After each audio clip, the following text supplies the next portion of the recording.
स्वागत है Hindi novel master की उस छुपी हुई दुनिया में, जहां शब्द अंधेरों में चमकते हैं और कहानियां रात के सन्नाटे में सांस लेती है।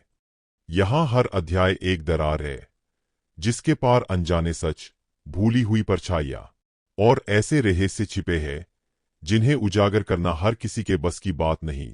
डिस्क्लेमर: इस चैनल की सभी कहानियां, पात्र और घटनाएं कल्पना की गहराइयों में गरी गई है। इनका किसी भी वास्तविक व्यक्ति, स्थान या घटना से कोई संबंध नहीं।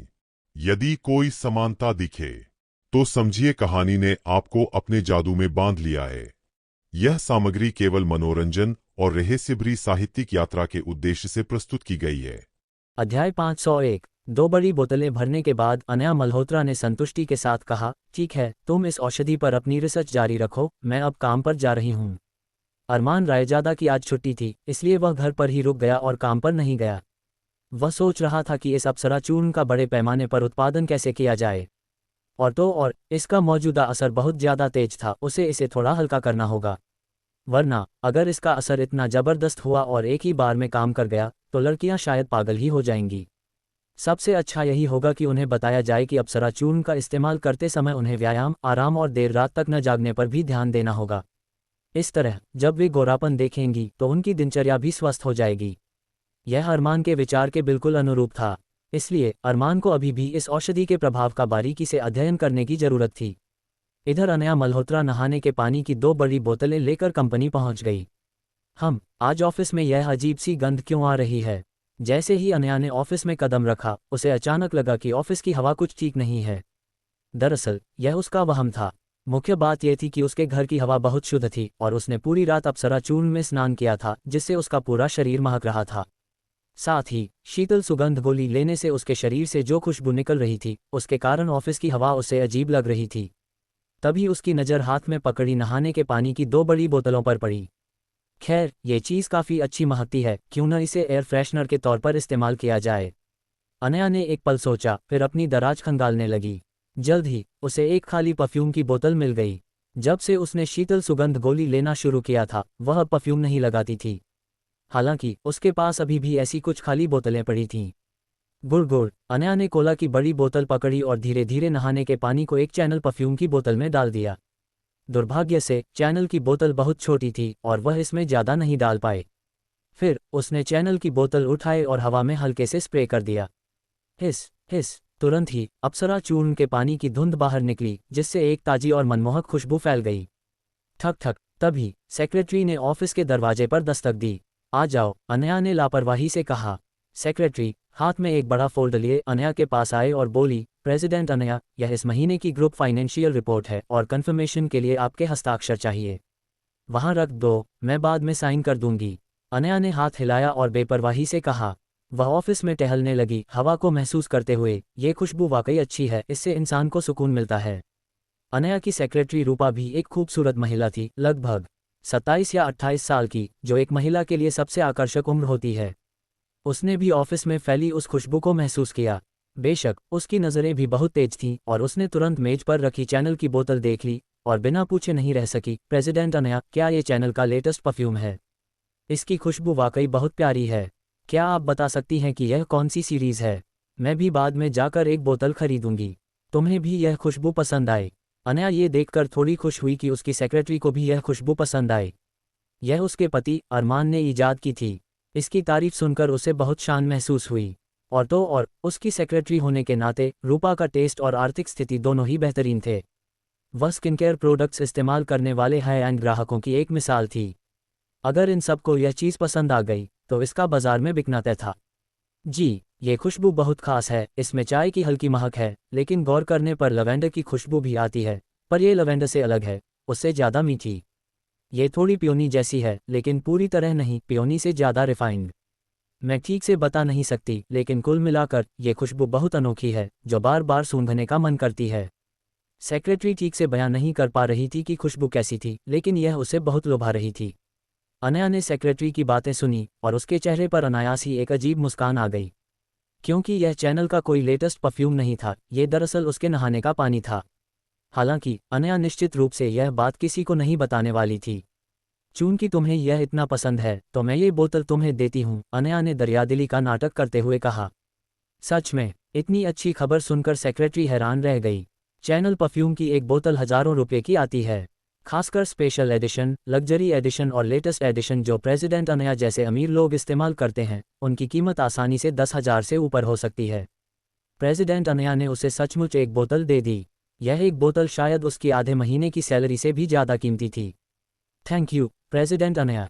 सेक्रेटरी ने परफ्यूम की बोतल उठाई और खुशी से झूमती हुई बाहर निकल गई। उसके जाने के बाद अनया खुशी से नाचने को तैयार थी। अगर सेक्रेटरी को पता होता कि अनया के पैरों के पास इस परफ्यूम से भरी 2 और कोला की बोतलें रखी हैं, तो शायद उसके चेहरे पर अभी वह खुशी नहीं होती। सेक्रेटरी परफ्यूम लेकर अपने ऑफिस में गई। तभी एक लड़की इशिता, जिससे उसकी काफ़ी अच्छी दोस्ती थी, खुशी खुशी मेकअप कर रही थी। सेक्रेटरी मुस्कुराए और उसे छेड़ते हुए बोली, इशिता, तुम इतनी सज धज कर कहाँ जा रही हो? क्या आज दोपहर को किसी डेट पर जाने का प्लान है? हाँ, मेरे बॉयफ्रेंड ने आज मुझे शांगरीला में बड़े लंच के लिए इनवाइट किया है, इशिता नाम की लड़की ने खुशी से कहा। हालांकि वह जल्दी ही परेशान दिखने लगी। बदकिस्मती से मैं परफ्यूम लाना भूल गई। रूपा दी, क्या आपके पास कोई परफ्यूम है जो मैं इस्तेमाल कर सकूं? चलो, आज तुम्हारी किस्मत अच्छी है। सेक्रेटरी रूपा मुस्कुराए और अपनी जेब से वह परफ्यूम निकाला जो उसे अभी अभी अनया से मिला था। उसे धीरे से इशिता की ओर बढ़ाया और बोली, पता नहीं आज क्या बात है, प्रेसिडेंट अनया का मूड बहुत ही अच्छा है। अभी अभी उन्होंने मुझे ये स्पेशल एडिशन चैनल परफ्यूम दिया। मैं चैनल की पुरानी यूज़र हूँ और मैंने ये पहले कभी नहीं देखा। थैंक यू, रूपा दी। इशिता ने परफ्यूम झपट लिया, एक नज़र डाली और अजीब स्वर में बोली, अरे रूपा दी, ये परफ्यूम की बोतल तो चैनल नंबर 5 जैसी लग रही है। इशिता ने मन में शक लिए हुए हल्का सा अपने हाथ पर स्प्रे किया। बस एक स्प्रे के साथ उसका सारा शक दूर हो गया और वह सुखद आश्चर्य से भर गई। ये खुशबू, ये तो वाकई कमाल है। ये निश्चित रूप से चैनल नंबर 5 नहीं है, ये चैनल नंबर 5 से भी बेहतर महक रहा है। रही बात बोतल की, तो यह कोई स्पेशल एडिशन होगा, मुझे कोई खास फर्क नहीं दिख रहा।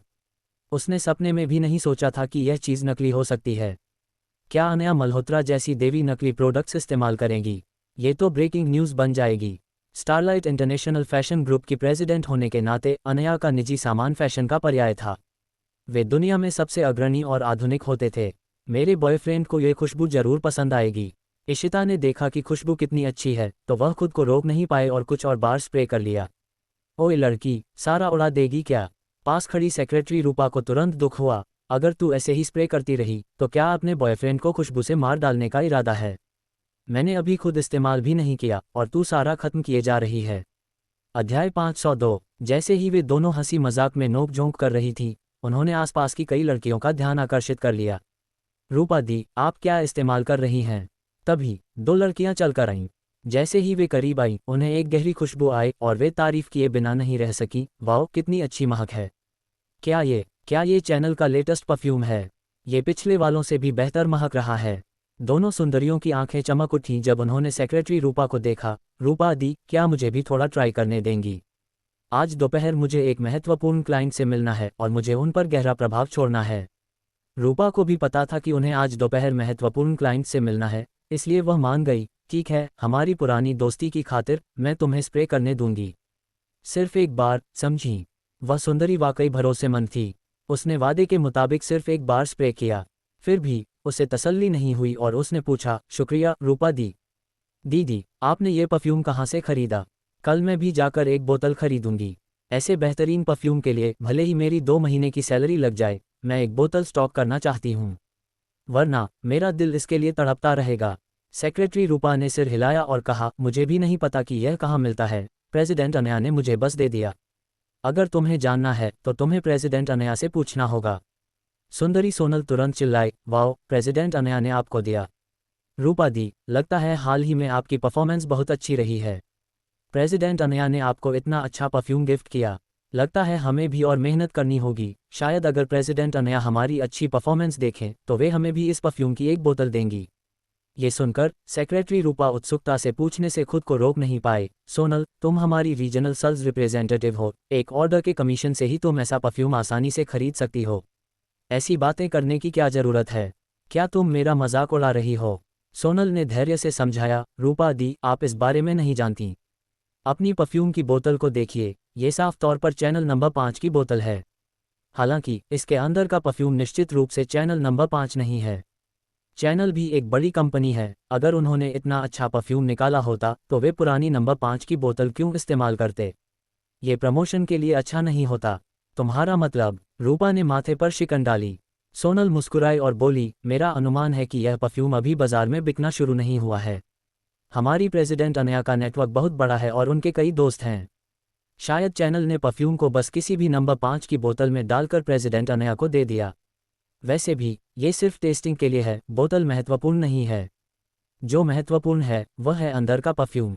सेक्रेटरी रूपा को अचानक समझ आया, तुम जो कह रही हो वह बड़ी कंपनियों के काम करने के तरीके से काफ़ी मिलता जुलता है।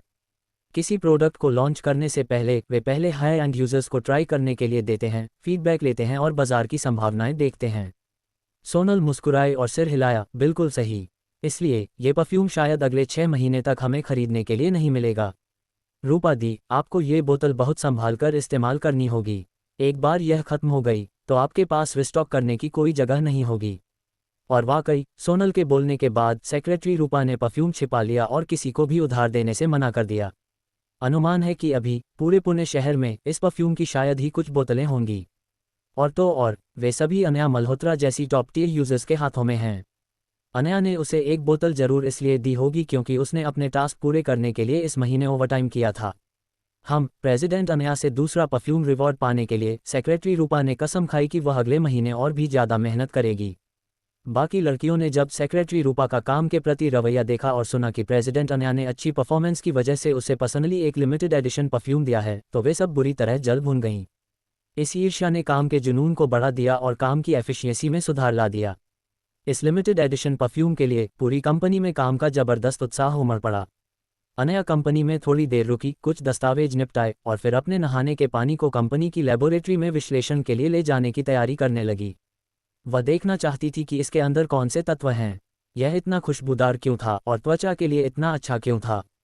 अगर इसका बड़े पैमाने पर उत्पादन किया जाए तो ये कितना मुश्किल होगा। हालांकि जब वह बाहर निकली तो उसने पाया कि पूरी कंपनी का काम का माहौल बदला हुआ लग रहा था। मूल रूप से काम पर कुछ लड़कियां या तो मेकअप कर रही होती थीं, अपने नाखून फाइल कर रही होती थीं, ऑनलाइन शॉपिंग कर रही होती थीं या फ़ोन पर सोशल मीडिया स्क्रॉल कर रही होती थीं। लेकिन आज जब वह बाहर निकली तो कंपनी में हर कोई व्यस्त था और कॉरिडोर में एक भी व्यक्ति खाली नहीं था।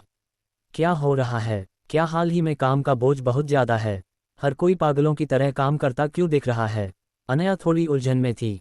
दिसंबर के पहले हिस्से में आमतौर पर कंपनी बहुत व्यस्त नहीं होती थी। क्रिसमस और न्यू ईयर जैसे त्योहारों के कारण महीने के दूसरे हिस्से में ही व्यस्तता बढ़ती थी, जिसके लिए कुछ गतिविधियों की आवश्यकता होती थी। खैर, सबका मन लगाकर काम करना अच्छी बात थी। अनया को समझ नहीं आया, इसलिए उसने आगे पूछने की जहमत नहीं उठाई। हालांकि हौसला अफजाई अभी भी जरूरी थी। जब वह गुजरी तो चाहे किसी ने भी उसे बधाई दी हो, उसने हमेशा जवाब दिया, तुमने बहुत मेहनत की है, ये हमारे साल के अंत के बोनस में दिखाई देगा। हालांकि उसकी बातें सुनकर लड़कियों के चेहरों पर उदासी छा गई। दरअसल वे बेतहाशा कहना चाहती थीं, प्रेसिडेंट अनया, हमें साल के अंत का बोनस नहीं चाहिए, हमें वो परफ्यूम चाहिए। हमें वो परफ्यूम चाहिए जो बाजार में नहीं खरीदा जा सकता। ... स्टारलाइट इंटरनेशनल लेबोरेटरी। अनया अपनी बाहें क्रॉस किए लैब के उपकरणों के कांच के बाहर खड़ी थी, चुपचाप परिणामों का इंतजार कर रही थी। 10 मिनट बाद बीप, इंस्ट्रूमेंट ने एक हल्की आवाज निकाली और फिर एक रिपोर्ट जनरेट हुई। सफ़ेद लैब कोट पहने एक अधेड़ उम्र का आदमी रिपोर्ट लेने गया। उसने पहले पन्ने पलटे। हर मुख्य बिंदु पर वह डेटा की बारीकी से जांच करने के लिए थोड़ा रुका। अतिशयोक्ति, बहुत ज़्यादा अतिशयोक्ति। एक्टिव फैक्टर्स इतने हाई कैसे हैं? अगर इस पदार्थ का फेस मास्क बनाया जाए तो इसका असर शायद अब तक उपलब्ध सबसे अच्छे फेस मास्क से 3 गुना ज़्यादा होगा। जब भी वह डेटा का कोई हिस्सा देखता तो वह अधेड़ उम्र का आदमी चिल्ला उठता। वह स्टारलाइट इंटरनेशनल फैशन कंपनी के लिए लगभग 10 सालों से काम कर रहा था। उसने इस कंपनी को मल्होत्रा परिवार से अलग होने से लेकर अनया के हाथों में आने तक और फिर कुछ ही सालों में कंपनी के विकास की लंबी छलांग तक सब कुछ देखा था। इसमें स्टारलाइट इंटरनेशनल का फैशन विभाग कई स्किन केयर प्रोडक्ट्स के असली प्रभावों को अलग करने के लिए बेहद सटीक प्रायोगिक डेटा पर निर्भर था। केवल डेटा ही सबसे विश्वसनीय होता है और यह प्रतिष्ठा बनाने के लिए एक शर्त भी है। बॉस, आप जो लाई हैं वो तो सचमुच। वह आदमी जानता नहीं था कि शुरुआत कैसे करे। अनया ने माथे पर शिकन डाली और बोली, डॉक्टर सक्सेना, टेस्ट रिजल्ट्स कैसे हैं? क्या इस चीज़ में कोई समस्या है?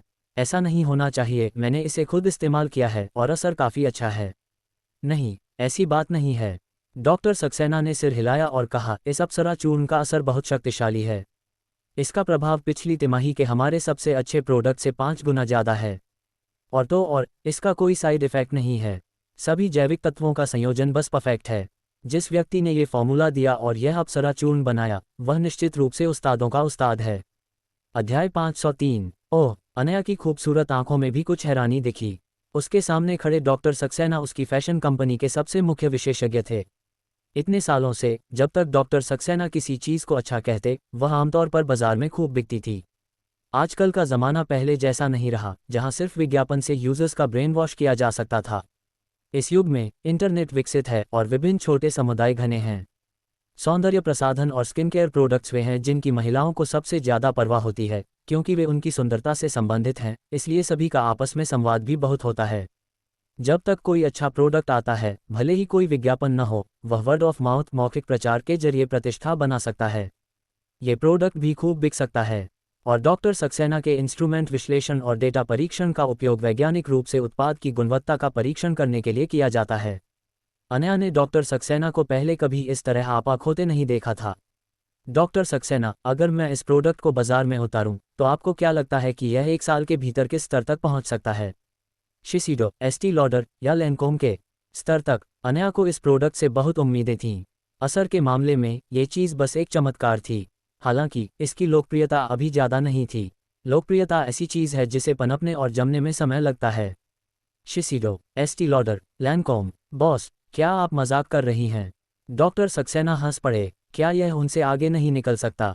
अनया ने माथे पर बल डाला। सच कहूं तो उसे थोड़ा अविश्वास हो रहा था। हालांकि वे ब्रांड बहुत शक्तिशाली थे और उनके प्रोडक्ट्स वाकई अच्छे थे, लेकिन अरमान द्वारा रिफाइंड अप्सरा चूर्ण की तुलना में अभी भी बहुत बड़ा अंतर था। आगे नहीं निकल सकता? बॉस, मैंने कब कहा कि यह उन ब्रांड से आगे नहीं निकल सकता? आप मेरे चरित्र पर शक कर सकती हैं, लेकिन मेरी दृष्टि और पेशेवरता पर नहीं। डॉक्टर सक्सेना तुरंत गुस्से में चिल्लाए, मेरी लैब में उन ब्रांड्स के प्रोडक्ट्स के विश्लेषण का डेटा ज़्यादा से ज़्यादा पास्ट माना जा सकता है, लेकिन जो अप्सरा चूर्ण आप आज लाई हैं, वह सुपर एक्सीलेंट है। यह अब तक के सालों में मैंने देखा सबसे शक्तिशाली फॉर्मूला है। अगर स्किन केयर इंडस्ट्री के लिए नोबेल पुरस्कार होता, तो यह अप्सरा चूर्ण निश्चित रूप से उसे जीत लेता। अप्सरा चूर्ण की तुलना में पिछले साल का दुनिया भर में सबसे ज़्यादा बिकने वाला dream times M2 dream trilogy बस कचरा है। उसका नाम भी एक ही सांस में नहीं लिया जा सकता। बॉस, मेरा सुझाव है कि चाहे सामने वाला कितनी भी मांग करे, भले ही वह 100 करोड़ क्यों न हो, हमें फॉर्मूला खरीदना ही होगा। इस बिंदु पर डॉक्टर सक्सेना अचानक उत्साहित हो गए। बॉस, मेरा यकीन कीजिए, केवल इस अप्सरा चूर्ण के साथ हमारा स्टारलाइट इंटरनेशनल फैशन शायद पूरी ग्लोबल स्किन केयर इंडस्ट्री पर राज कर सकता है। तब तक हम शिसीडो को लात मारेंगे, चैनल को भूसा मारेंगे, और जहां तक लैनकोम, एस्टी लॉडर और इनके जैसों की बात है, हमें उनकी परवाह करने की भी जरूरत नहीं होगी। क्या वे बहुत पावरफुल नहीं हैं, जो हमें एजेंसी देने से मना करते हैं? तब हम भी उन्हें एजेंसी नहीं देंगे। ये सुनकर अनया को लगा जैसे उसकी आंखों के सामने एक विशाल और सुनहरा भविष्य खुल रहा है। वह मुस्कुराए बिना नहीं रह सकी और बोली, डॉक्टर सक्सेना, मैं आपकी सलाह पर गंभीरता से विचार करूंगी। जहां तक 100 करोड़ वगैरह की बात है, अनया ने मुंह बनाया।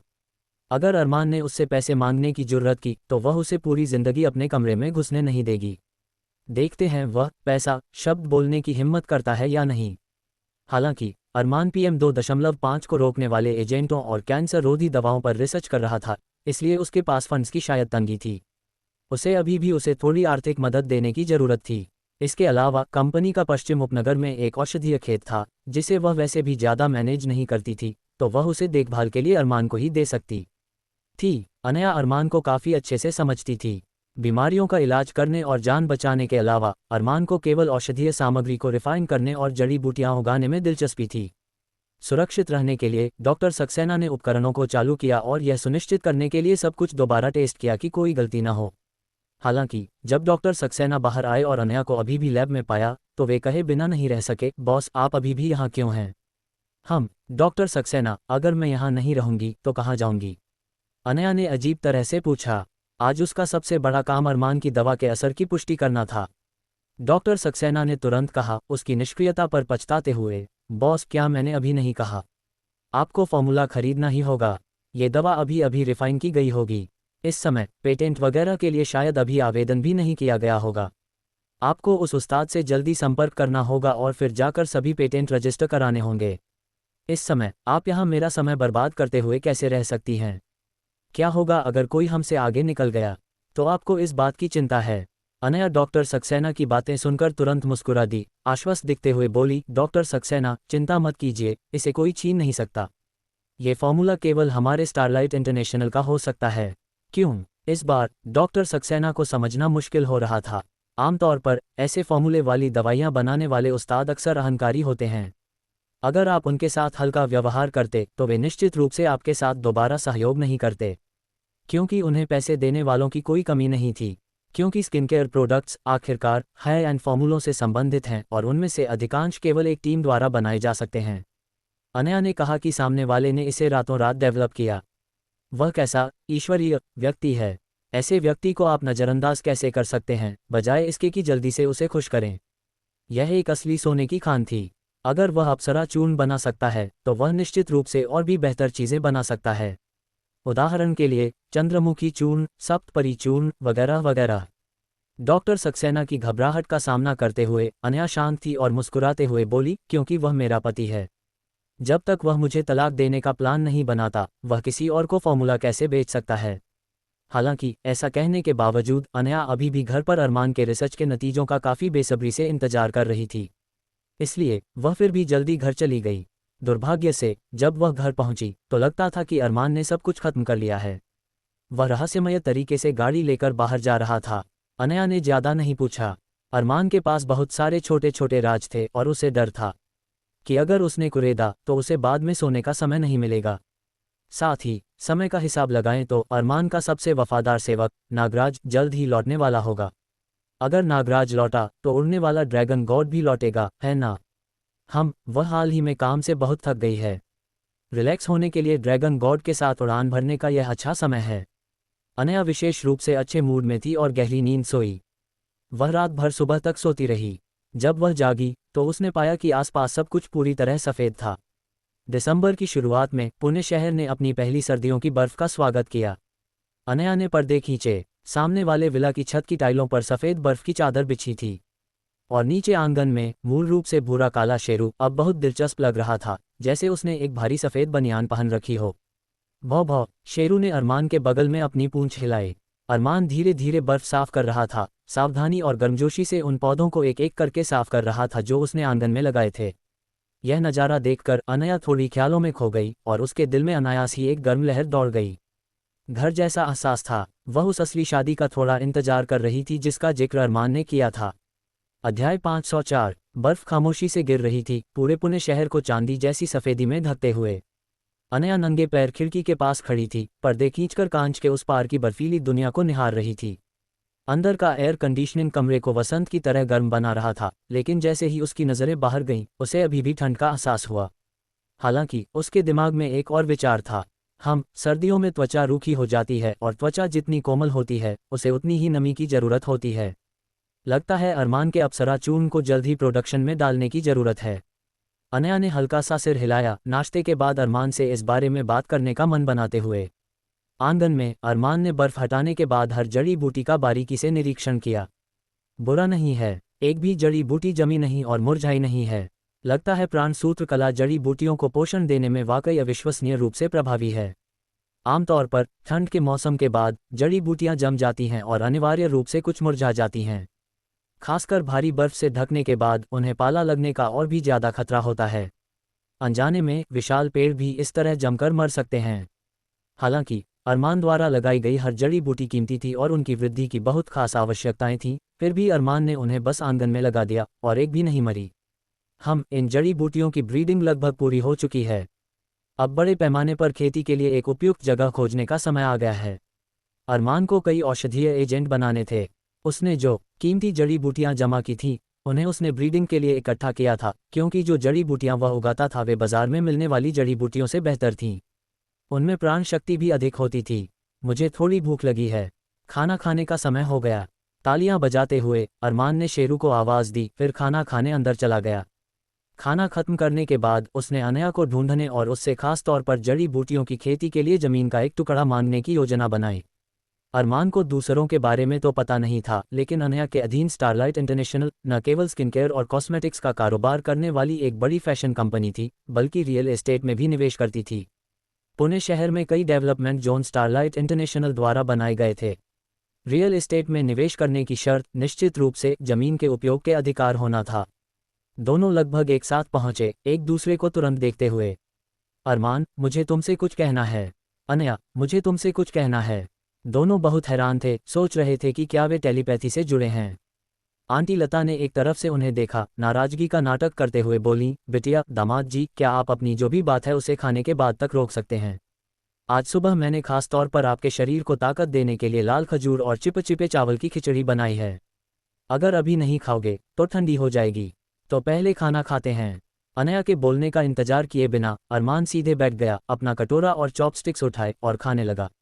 अनया ने उसे देखा, उसे भी थोड़ी भूख लगी थी और आंटी लता के खाना पकाने की निश्चित रूप से तारीफ की जरूरत नहीं थी।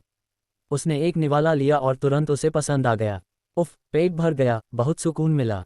अरमान ने अपना पेट रगड़ा, फिर धीरे धीरे लिविंग रूम में गया और नर्म सोफे पर लेट गया। शेरू अपनी पूंछ हिलाते हुए अरमान के पास आया, अपने मालिक को देखकर दांत दिखाते हुए लगातार लार टपका रहा था। क्या देख रहा है, जा अपना हिस्सा खा। अरमान ने उसे लात मारी। जब से अरमान ने एक सनक में शेरू को एक प्राण गोली दी थी, इस छोटे से जीव को इसका चस्का लग गया था और वह हर दिन अरमान से चिपका रहता था। जैसे ही अरमान लौटता, यह ऐसी चापलूसी वाली अभिव्यक्ति दिखाता, उम्मीद करते हुए कि अरमान उसे एक और औषधीय गोली देगा। भौ भौ, शेरू ने अरमान को दयनीयता से देखा, जाने से मना करते हुए। तभी अनया किचन से पटर पटर करती हुई बाहर निकली और यह नज़ारा देखकर वहां से बिना नहीं रह सकी। तुम्हारा ये कुत्ता काफ़ी आध्यात्मिक है। ये जो चेहरे बनाता है वे कितने बेशर्म होते हैं। भौ भौ, वीर ने असंतोष में 2 बार भौंका, अपनी मालकिन की बातों का विरोध करते हुए। एक बार जब अनया बैठ गई तो अरमान ने शुरू किया, अनया, मैं तुम्हें बस ये बताने वाला था कि मेरे बगीचे में जड़ी बूटियां लगभग पूरी तरह से तैयार हैं और मैं इस सर्दी में उन्हें ग्रीनहाउस में उगाने का प्लान बना रहा हूँ। अगले साल मैं औषधीय खेतों का बहुत विस्तार करूंगा। अनया की आंखें चमक उठीं और वह मुस्कुराए बिना नहीं रह सकी। मैं तुम्हें बस यही बताने वाली थी। मैंने डॉक्टर सक्सेना से तुम्हारे औषधीय एजेंटों का रासायनिक विश्लेषण करवाया। डॉक्टर सक्सेना ने कहा कि जब तक इस प्रोडक्ट का निर्माण किया जा सकता है, ये बेस्ट सेलर होने की गारंटी है। तो औषधीय खेतों के अलावा क्या तुम्हें और कुछ कहना है? अरमान ने सिर हिलाया, मुझे और कुछ नहीं कहना। इस दुनिया में कोई भी पैसे के बिना नहीं रह सकता। चूंकि तुम इस प्रोडक्ट से पैसा कमाना चाहती हो, तो मैं स्वाभाविक रूप से तुम्हारा समर्थन करता हूँ। हालांकि भले ही मैं तुम्हें फॉर्मूला दे दूं, तुम मेरे जैसा असरदार औषधीय एजेंट नहीं बना पाओगी। ओह, ऐसा लगता तो है। आगे बोलो। अनया एक पल के लिए सन रह गई, फिर महसूस किया कि अरमान वाकई काफ़ी अनोखा था। उसने जो औषधीय एजेंट रिफाइन किए थे वे सचमुच अलग थे। उसी फॉर्मूले के साथ उसने जो रिफाइन किया वह दूसरों की तुलना में बस अधिक प्रभावी था। और यह सिर्फ थोड़ा मजबूत नहीं था, ये कम से कम 2 या 3 गुना अधिक शक्तिशाली था। अरमान मुस्कुराया और बोला, और तो और, जो अप्सरा चूर्ण मैंने तुम्हें कल दिया था, मुझे लगता है कि उसका असर बहुत ज़्यादा है। एक बार इस्तेमाल करने पर बहुत साफ असर दिखता है और यह कम से कम 1 महीने तक रह सकता है।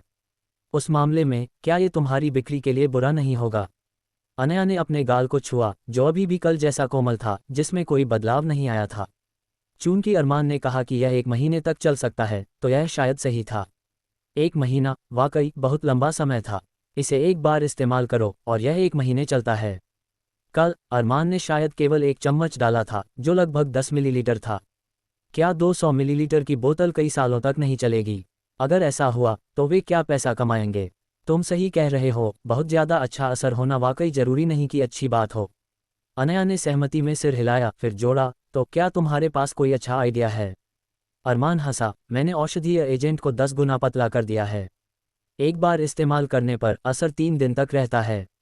उपचार का एक कोर्स पूरा करने के बाद लगभग 10 उपयोग एक बहुत ही महत्वपूर्ण सुधार होगा। बाद में लगातार उपयोग से सुधार धीमा होगा, लेकिन ये त्वचा की जीवन शक्ति को बनाए रख सकता है। एक बार उपयोग बंद हो जाने पर त्वचा अनिवार्य रूप से अपनी मूल अवस्था में वापस आ जाएगी। अनया को विचार में देखकर अरमान ने पूछा, तुम्हें इस असर के बारे में क्या लगता है? अनया ने एक पल सोचा, फिर अंगूठा दिखाया, मुझे कहना पड़ेगा, वह आइडिया, वाह, तुम सचमुच चालाक हो। हालांकि उपभोक्ता मनोविज्ञान वास्तव में ऐसा ही है।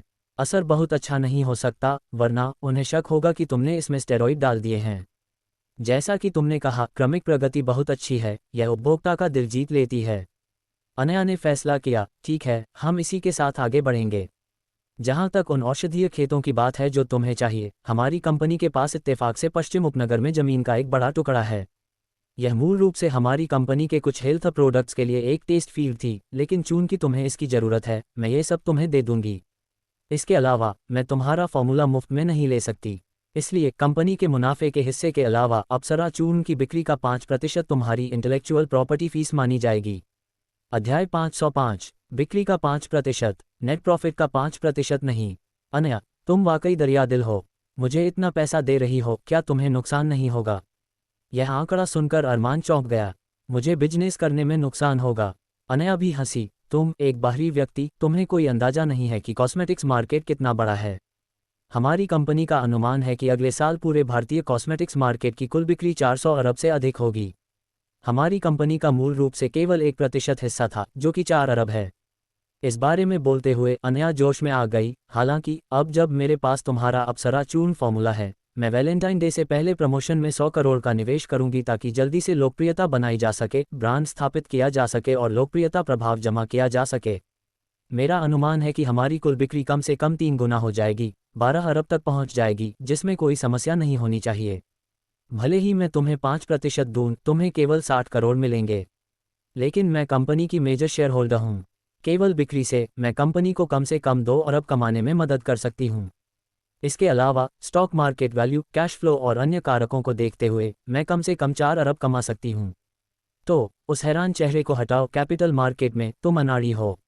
जब भी अनया पूंजी या बिजनेस करने की बात करती थी, तो वह एक प्रभामंडल वाली चमकती देवी की तरह होती थी। जब अनया ने बोलना खत्म किया, तो अरमान तालियां बजाने की कगार पर था। लगता है असली चालाक व्यापारी तुम हो।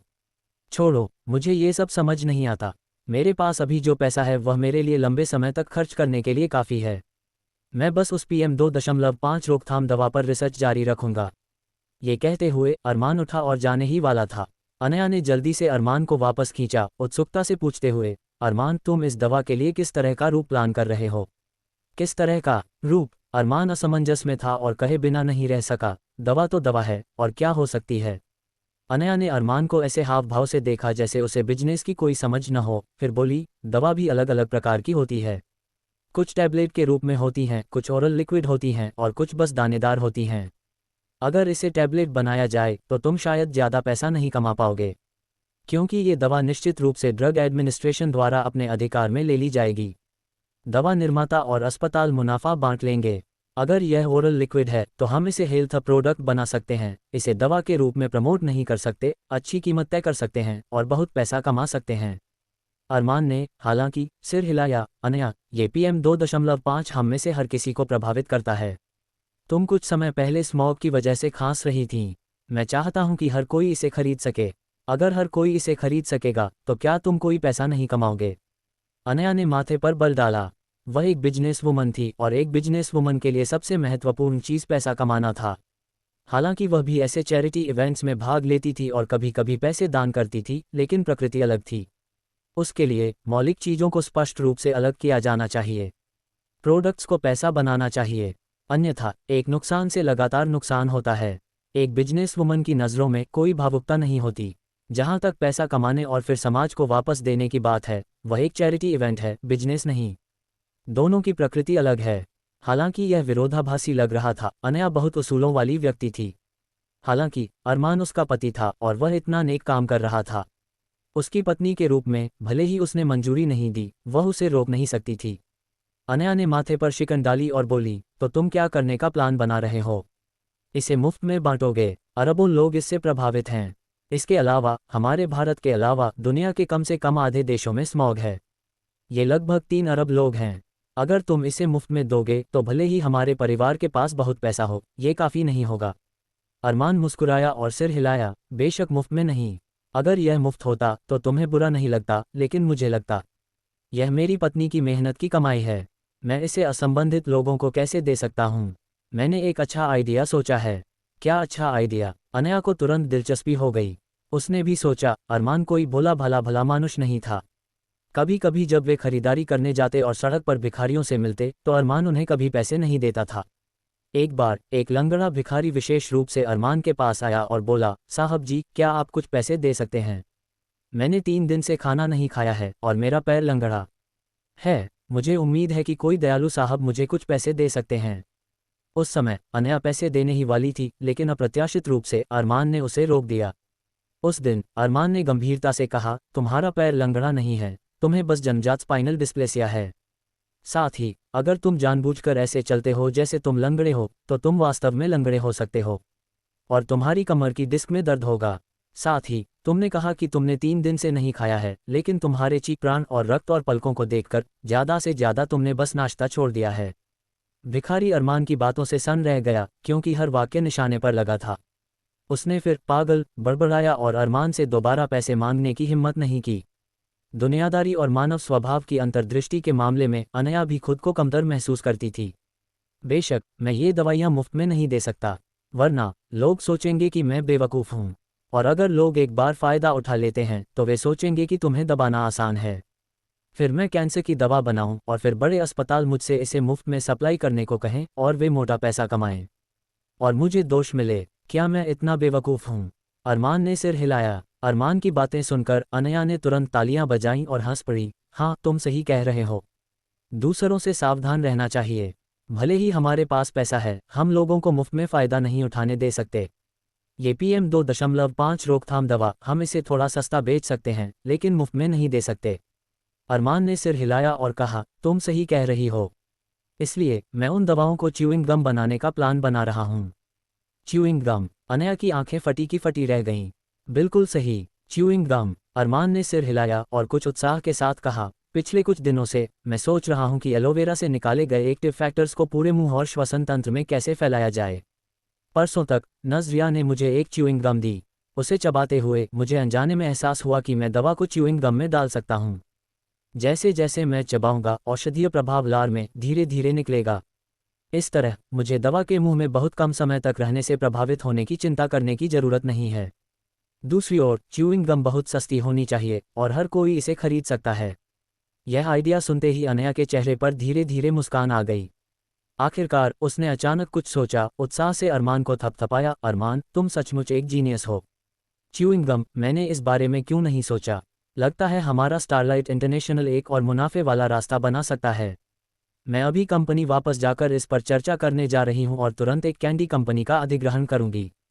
च्यूइंग गम के अलावा अन्य हार्ड कैंडीज भी तुम्हारी दवा के लिए उपयुक्त हैं। सोचो, तुम्हारी च्यूइंग गम, क्योंकि इसमें PM 2.5 रोकथाम दवा है, ये स्वाभाविक रूप से अन्य च्यूइंग गम से कहीं बेहतर है। जब तक हम स्वाद को नियंत्रित कर सकते हैं, हमारे पास स्वाभाविक रूप से दुनिया भर में कम से कम 3 अरब यूजर्स हैं और च्यूइंग गम हर कोई खरीद सकता है।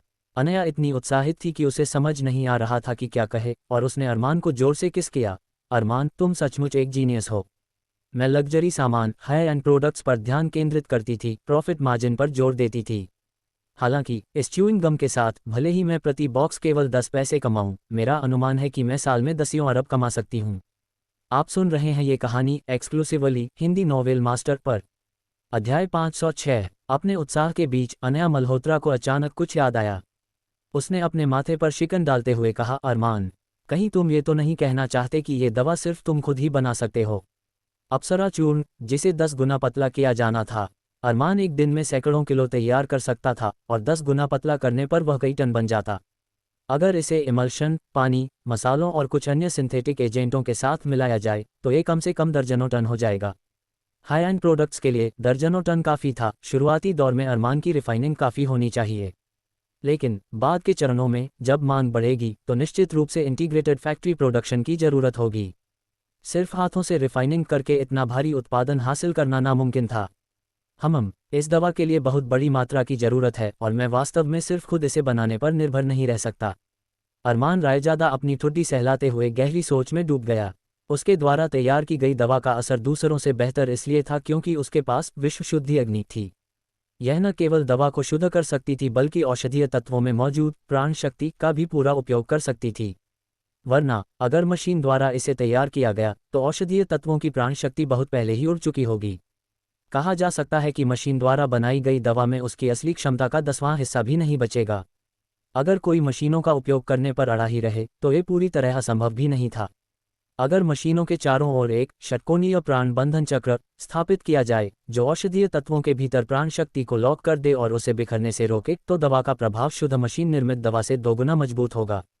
फिर भी अरमान की खुद की रिफाइनिंग की तुलना में इसका प्रभाव शायद केवल 1/3 या 1/5वां हिस्सा ही होगा। लेकिन इसके अलावा अरमान को कोई बेहतर समाधान नहीं सूझ रहा था। आखिरकार अरमान ने अनया को सच बता ही दिया। अनया, अगर हम मशीनी उत्पादन का उपयोग करते हैं तो मेरा अनुमान है कि प्रत्येक प्रोडक्शन वर्कशॉप पर 5 करोड़ की अतिरिक्त लागत आएगी। क्योंकि असर बहुत खराब नहीं होना चाहिए, मुझे प्राण बंधन चक्र स्थापित करने के लिए बेशकीमती मणियों का उपयोग करना होगा। ये मणियाँ बेकार नहीं हो सकती, वे कम से कम वैसी होनी चाहिए जैसी आंगन में रखी कुछ मणियाँ हैं। 5 करोड़, अगर यह असली अप्सरा चूर्ण फॉर्मूला बनाने के लिए है, उस तरह का असर। मुझे केवल 4 प्रोडक्शन वर्कशॉप्स की ज़रूरत है जो 20 करोड़ होंगे। भविष्य में मुझे जो मुनाफा मिलेगा उसकी तुलना में यह निवेश कुछ भी नहीं है। अनया ने तेजी से रकम का हिसाब लगाया। उसके पेशेवर नज़रिए से अप्सरा चूर्ण भविष्य की स्किन केयर इंडस्ट्री में पैसा बनाने वाला दैवीय हथियार था जो शनेल जैसे ब्रांड्स को पूरी तरह से कुचलने की क्षमता रखता था।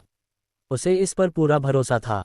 हालांकि PM 2.5 को रोकने वाली उस दवा के लिए अगर इसे च्यूइंग गम बनाया गया और फिर भी इतने बड़े निवेश की आवश्यकता पड़ी तो मुनाफा शायद बहुत कम होगा। अनया हिचकिचाने लगी। अरमान के माथे पर भी चिंता की लकीरें उभर आईं। वह नहीं चाहता था कि अनया का पैसा डूबे। दोनों खामोश हो गए। लानत है, मैं सच में कितना बेवकूफ़ हूँ। अचानक अरमान को कुछ सूझा और उसने अपने माथे पर हाथ मारा। क्या हुआ अरमान? अनया ने उसे अजीब नज़रों से देखा। अरमान मुस्कुराया और बोला, अनया, हालांकि मणियों में निवेश करने पर पैसा खर्च होता है, लेकिन मणियाँ तो बस उस चक्र की नींव हैं। ये केवल आसपास की प्राकृतिक प्राण शक्ति को एकत्रित करता है। मणियाँ खुद खर्च नहीं होती।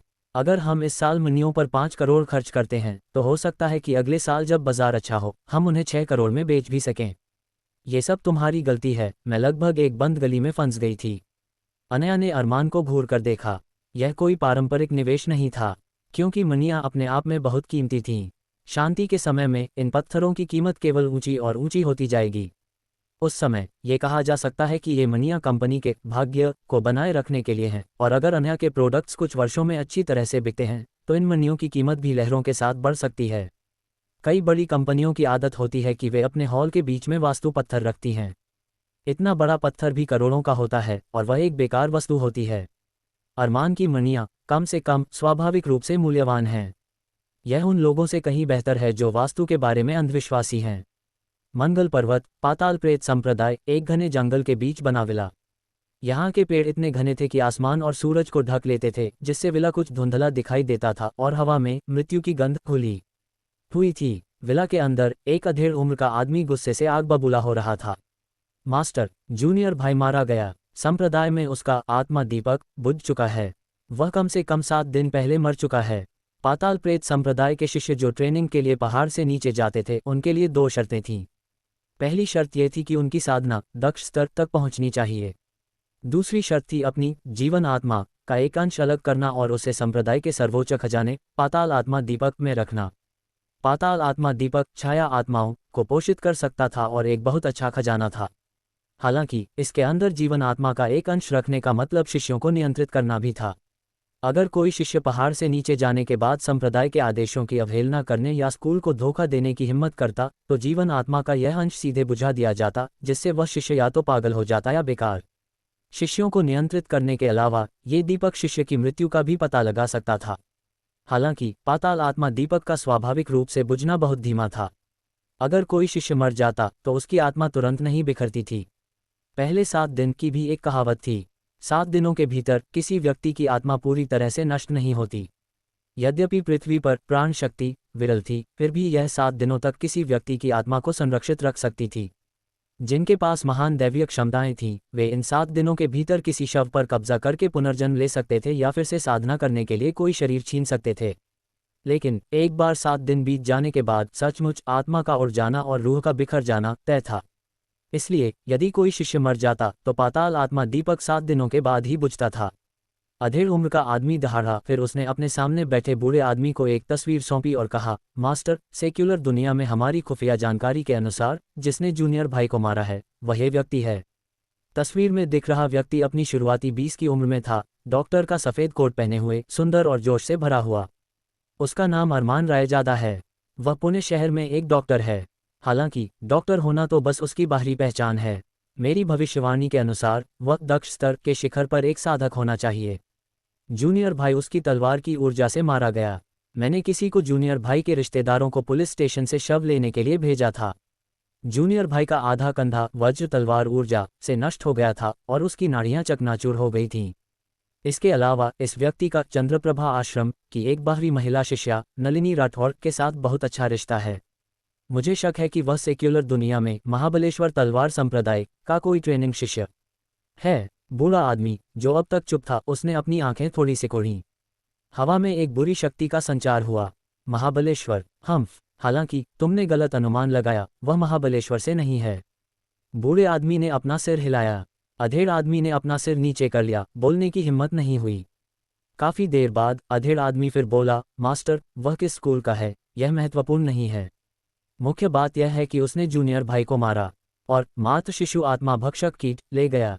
ये कीट हमारे पाताल प्रेत संप्रदाय का गुप्त खजाना है। हालांकि यह केवल प्रारंभिक है, केवल सीधे शिष्य ही इसे साध सकते हैं। इसके अलावा इस अरमान रायजादा का एक रहस्य है। जूनियर भाई ने मरने से पहले एक संदेश भेजा था जिसमें कहा गया था कि उसने अरमान के घर में कई कीमती औषधीय सामग्री पाई। 1000 साल पुराना जिनसेंग, 10,000 साल पुराना जड़ी बूटी और 100 किलो का विशाल मशरूम। उसके पास ये लगभग विलुप्त औषधीय सामग्री कैसे हो सकती है जो हमारे पाताल प्रेत संप्रदाय के पास भी ज्यादा नहीं है।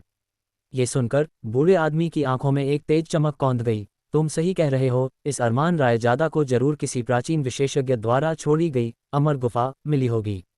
नहीं तो उसके पास इतने खजाने कैसे हो सकते हैं। और उसने उड़न तलवार मंत्र भी सीख लिया। इस तरह का तलवार मंत्र यहाँ तक कि महाबलेश्वर तलवार संप्रदाय ने भी अपनी विरासत खो दी है। अध्याय 507, एक अमर गुफा की विरासत। पृथ्वी पर कई रहस्यमयी जगहें हैं जिन्हें मौजूदा विज्ञान से समझाना मुश्किल है। हालांकि पाताल प्रेत संप्रदाय जैसे शक्तिशाली स्कूलों के प्राचीन अभिलेखों में कुछ सुराग मिलते हैं। वर्तमान में पृथ्वी पर 10 प्रमुख रहस्यमयी स्थान हैं और उनमें से कई के बारे में यह अनुमान लगाया जा सकता है कि वे प्राचीन साधकों द्वारा छोड़ी गई अमर गुफाएं हैं। अमर गुफाओं के बाहर प्राचीन साधकों द्वारा स्थापित रक्षात्मक चक्र हैं जिन्हें तोड़ना मुश्किल है। हालांकि हजारों वर्षों के कटाव के बाद ये रक्षात्मक चक्र अंततः विफल हो जाएंगे। और एक बार जब कोई चक्र विफल हो जाता है, अगर कोई गलती से प्रवेश करता है तो अंदर की विरासत और जादुई खजाने आसानी से प्राप्त किए जा सकते हैं। इन प्रमुख रहस्यमयी स्थानों के अलावा दूरदराज के बिहड़ों में, अगोचर पहाड़ी गुफाओं में या कुछ घाटी के भ्रमजाल के भीतर भी कुछ विरासतें छिपी हो सकती हैं। पूरे इतिहास में पृथ्वी पर कई शक्तिशाली साधक हुए हैं। भले ही हर 100 साल में एक दिखाई दिया हो, भारत के 5000 साल के इतिहास को देखते हुए कम से कम दर्जनों शक्तिशाली विरासतें पीछे छूट गई होंगी। इसके अलावा इन शक्तिशाली व्यक्तियों को हर जगह यात्रा करना और साधना करना पसंद था। जिन जगहों पर वे गए वहां उन्होंने कुछ विरासतें छोड़ी हो सकती हैं। इस तरह हिसाब लगाएं तो पृथ्वी विशाल लग सकती है, लेकिन वास्तव में संयोग से मिलने वाले अवसर हर जगह पाए जा सकते हैं। अब उन्हें यकीन था कि अरमान रायजादा ने निश्चित रूप से किसी प्राचीन साधक की विरासत प्राप्त की है। यही वजह है कि उसके पास न केवल शानदार चिकित्सा कौशल है, बल्कि उड़न तलवार मंत्र का उपयोग करने की क्षमता भी है। मास्टर, क्या मुझे पहाड़ से नीचे जाना चाहिए? अधेड़ उम्र के आदमी ने एक पल के लिए सोचा और सुझाव दिया। हालांकि बूढ़े आदमी ने अपना सिर थोड़ा हिलाया और कहा, नहीं कुणाल, तुमने अभी अभी महादक्ष स्तर में प्रवेश किया है और तुम्हारी साधना अभी स्थिर नहीं है। इसके अलावा हमारी साधक दुनिया और स्वामी लोकेश जिनवरा के बीच पहले से ही एक समझौता है। जो लोग महादक्ष स्तर में हैं, उन्हें लापरवाही से सेक्युलर दुनिया में प्रवेश करने की अनुमति नहीं है। पकड़े जाने पर परिणाम गंभीर होंगे। स्वामी लोकेश जिनवरा, ये अब तक भारतीय साधक दुनिया में एक ऐसा स्मारक है जो खौफ पैदा करता है। कोई नहीं जानता कि स्वामी लोकेश जिनवरा को कौन सी विरासत मिली और न ही यह कि वे कहाँ से आए। उनकी ताकत अविश्वसनीय रूप से शक्तिशाली है। उनके बारे में पाताल प्रेत संप्रदाय के आंतरिक आकलन के अनुसार स्वामी लोकेश जिनवरा को वर्तमान युग का सबसे मजबूत व्यक्ति होना चाहिए। जिनवरा गुप्त कला जिसे वे साधते हैं वह बेहद शक्तिशाली है और स्थानिक बाधाओं को अनदेखा कर सकती है। वे हजारों मील दूर से हमला कर सकते हैं और सीधे मंगल पर्वत पर किसी भी साधक को कुचल सकते हैं। उनकी देखरेख में भारत में साधकों का अराजकता फैलाना दुर्लभ है। हालांकि स्वामी लोकेश लापरवाही से काम नहीं करते। वे केवल महादक्ष स्तर या उससे ऊपर के साधकों को निशाना बनाते हैं। जो लोग दक्ष स्तर में हैं, यहाँ तक कि शिखर दक्ष स्तर के साधक भी ज्यादा विनाशकारी शक्ति का कारण नहीं बनते। लेकिन महादक्ष स्तर अलग है। महादक्ष स्तर का एक साधक पूरी ताकत से किए गए एक हमले से गगनचुंबी इमारत को नष्ट कर सकता है, जिससे पूरे शहर में उथल पुथल मच सकती है। अगर दो महादक्ष स्तर के साधक किसी शहर में खुलकर लड़ें तो प्रभावित निर्दोष लोगों की संख्या दसियों हजार तक पहुंच सकती है। महादक्ष स्तर की विनाशकारी शक्ति बहुत अधिक है, इसलिए स्वामी लोकेश जिनवरा ने सभी प्रमुख स्कूलों को सूचित किया कि महादक्ष स्तर के लोगों को लापरवाही से सेक्युलर दुनिया में प्रवेश करने की अनुमति नहीं है। जो कोई भी इस नियम का उल्लंघन करता है, स्वामी लोकेश को परवाह नहीं है कि आप किस संप्रदाय से हैं, वे सीधे उल्लंघनकर्ता का नाभि चक्र तोड़ देंगे और उसे सबक सिखाएंगे। कुणाल नाम का अधेड़ व्यक्ति भी यह जानता था और उसने माथे पर शिकन लाते हुए कहा, मास्टर, वह अरमान रायजादा जूनियर भाई को मारने में सक्षम था, इसलिए उसकी ताकत दक्ष स्तर के शिखर के करीब होनी चाहिए। अगर हम महादक्ष स्तर से नीचे हैं तो हम उससे कैसे निपटेंगे? बूढ़े आदमी ने कोई जवाब नहीं दिया, बस आवाज लगाई, मानव, करण, अंदर आओ। जल्द ही आंगन में दो आदमी चुपचाप प्रकट हुए, झुककर बोले, मास्टर। बूढ़े आदमी ने अपनी भंडारण थैली से एक सफ़ेद झंडा निकाला जिससे छाया शक्ति की बदबू आ रही थी। इस सफ़ेद झंडे पर कई भयावह अक्षर थे जो मृत्यु की गंध से भरे थे। समय समय पर प्रतिशोधी भूत चीखते थे जिससे किसी के भी रोंगटे खड़े हो जाएं। शतप्रेत ध्वज। वहां मौजूद सभी लोगों को एक सिहरन महसूस हुई। पाताल प्रेत संप्रदाय का अंतिम जादुई खजाना सहस्त्रप्रेत ध्वज है जो प्राचीन काल से चला आ रहा है। मंगल पर्वत लाखों छोटी बड़ी प्राचीन कब्रों से ढका है। वह ध्वज भूतों की शक्ति को सोखता है और अब पाताल प्रेत संप्रदाय के प्रमुख को भी इसे नियंत्रित करना मुश्किल लगता है। इसलिए संप्रदाय के विशेषज्ञों ने उस ध्वज को एक टेम्पलेट के रूप में उपयोग करके कई शतप्रेत ध्वज तैयार करना शुरू कर दिया। हालांकि ये सब मात्र शिशु आत्मा भक्षक कीट पर आधारित है। अगर वह कीट बाहरी लोगों के हाथों में पड़ जाता है तो यह पाताल प्रेत संप्रदाय की साधना तकनीक की कमजोरियों को उजागर कर सकता है। ये कुछ ऐसा है जिसे पाताल प्रेत संप्रदाय बर्दाश्त नहीं कर सकता। बूढ़े आदमी के हाथ हिलाते ही सफ़ेद झंडा सीधे मानव के हाथ में उड़ गया और उसने कहा, मानव, करण, इस शतप्रेत ध्वज को लो, पुणे शहर जाओ और अरमान रायजादा नाम के व्यक्ति को खोजो। उसे पाताल प्रेत संप्रदाय में आमंत्रित करो, मुझे उससे कुछ पूछना है। जी मास्टर। दोनों ने ध्वज लिया और पीछे हटने ही वाले थे और बूढ़ा आदमी फिर बोला, मानव, करण, जब तुम सेक्युलर दुनिया में जाओ तो तुरंत कार्रवाई मत करना। सबसे पहले कुछ बुरी राह वाले स्वतंत्र साधकों को खोजने की कोशिश करो, देखो कि क्या कोई मदद करने को तैयार है। जब तक बहुत जरूरी न हो खुद कार्रवाई मत करना। समझ गया मास्टर। दोनों ने सिर हिलाया। वास्तव में साधक दुनिया में कुछ प्रमुख स्कूलों के अलावा कई स्वतंत्र साधक भी हैं। इन स्वतंत्र साधकों के पूर्वज प्रमुख स्कूलों के शिष्य रहे होंगे, लेकिन उनके वंशजों तक आते आते अपर्याप्त योग्यता के कारण वे साधना करने के लिए किसी प्रमुख स्कूल में प्रवेश नहीं कर सके। हालांकि वे साधना के मार्ग को छोड़ने के लिए तैयार नहीं थे, इसलिए उन्होंने अपने पूर्वजों द्वारा छोड़ी गई साधना तकनीक के अनुसार खुद खोजबीन और साधना शुरू कर दी। हालांकि इन स्वतंत्र साधकों के लिए महादक्ष स्तर से ऊपर साधना करना मुश्किल है, लेकिन कई अभी भी दक्ष स्तर तक साधना कर सकते हैं। अरमान और अनया ने PM 2.5 रोकथाम दवा की प्रोडक्शन लाइन पर चर्चा करने के बाद अरमान ने जल्दी से सभी फॉर्मूले प्रदान कर दिए। जहां तक अप्सरा चूर्ण की बात थी, ये फॉर्मूला अपेक्षाकृत सरल था, इसलिए उत्पादन जल्दी शुरू हो गया। रिसर्च और डेवलपमेंट चरण के बाद अरमान के पास वास्तव में करने के लिए बहुत कम काम था। हालांकि अभी भी कुछ लड़कियां अस्पताल में अरमान से गोरा होने के रहस्यों के बारे में पूछने आती थीं, लेकिन जब भी ऐसा होता अरमान उन लड़कियों को 2 महीने बाद लॉन्च होने वाले अप्सरा चूर्ण पर ध्यान देने के लिए कहता। युवाओं का उत्साह, जैसा कि उम्मीद थी, जल्दी आया और जल्दी चला गया। कुछ दिनों के बाद सभी ने अरमान पर ध्यान देना बंद कर दिया और अपना ध्यान अप्सरा स्किनकेयर सीरीज पर केंद्रित कर दिया, जिसे स्टारलाइट इंटरनेशनल फैशन रिलीज करने वाला था। इसके अलावा स्टारलाइट फैशन ने एक ऑनलाइन तुलना चार्ट भी बनाया जिसमें 1 सप्ताह के परिणाम दिखाए गए थे।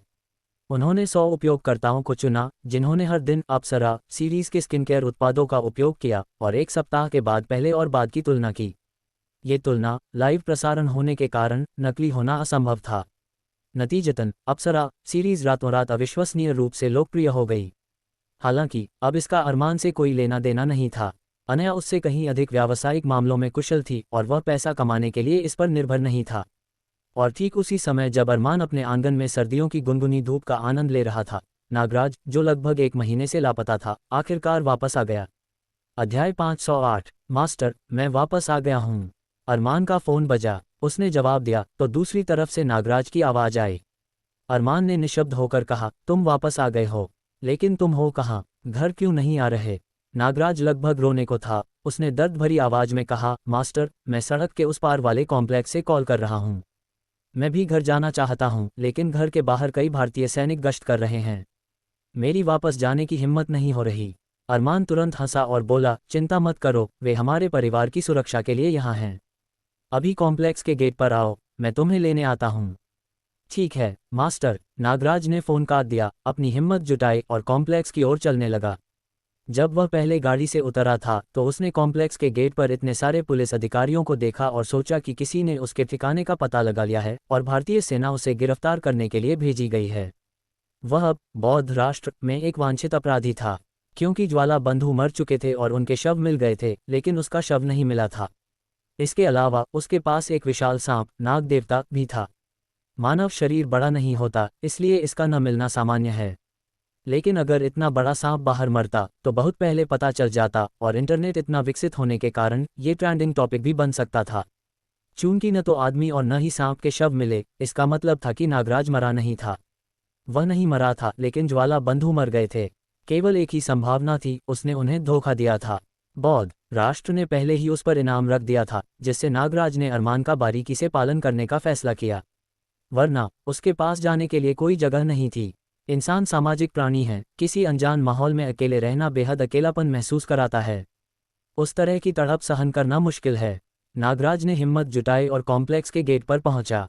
कॉम्प्लेक्स के गेट पर पहरा दे रहे सैनिक ने नागराज को सलाम किया और कहा, नमस्ते, कृपया अपना पास दिखाएं।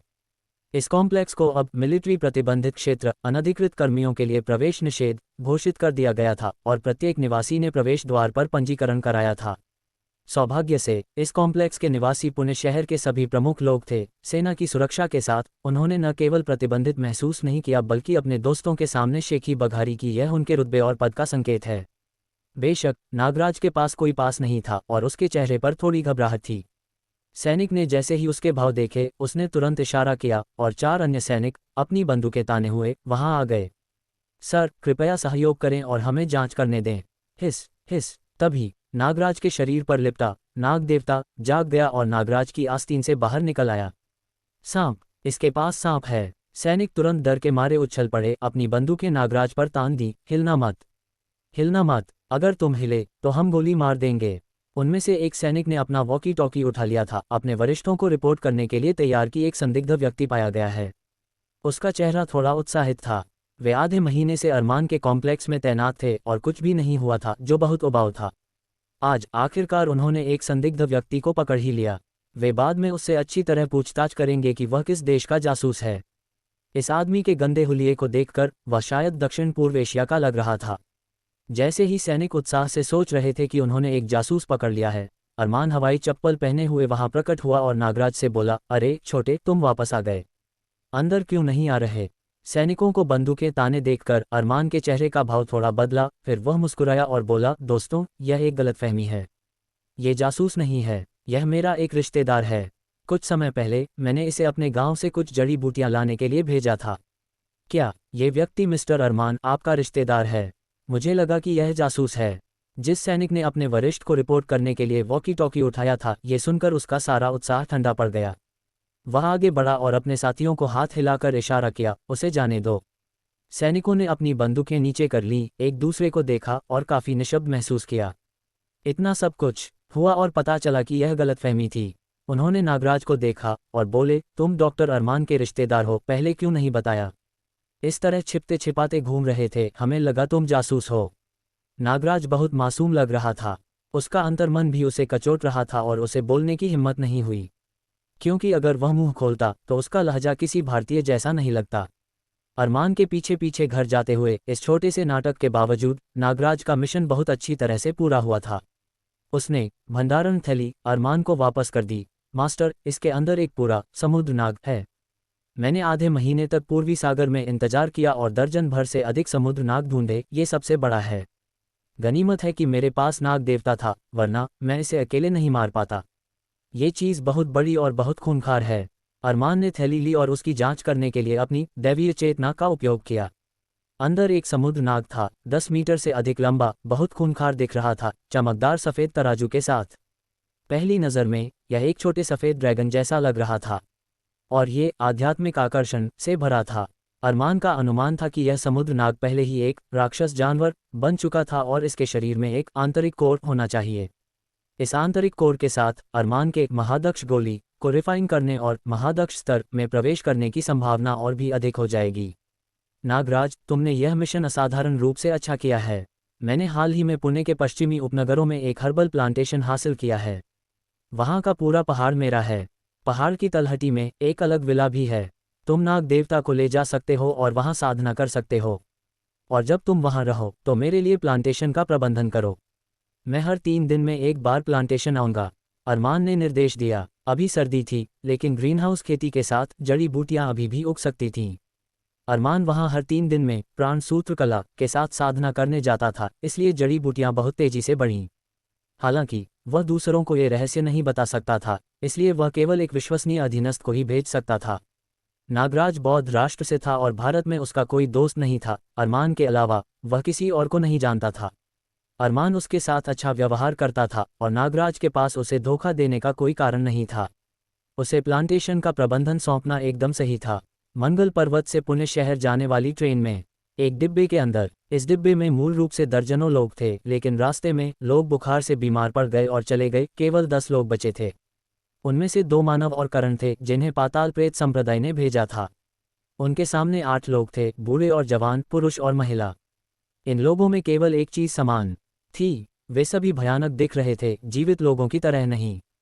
हेक्सी, चंबल गुफा के 8 प्रेत, तुम लोगों ने जीवित लोगों की जीवन शक्ति को खाकर एक अपरंपरागत रास्ता खोजा है और यिन और यांग महानियम की साधना की है।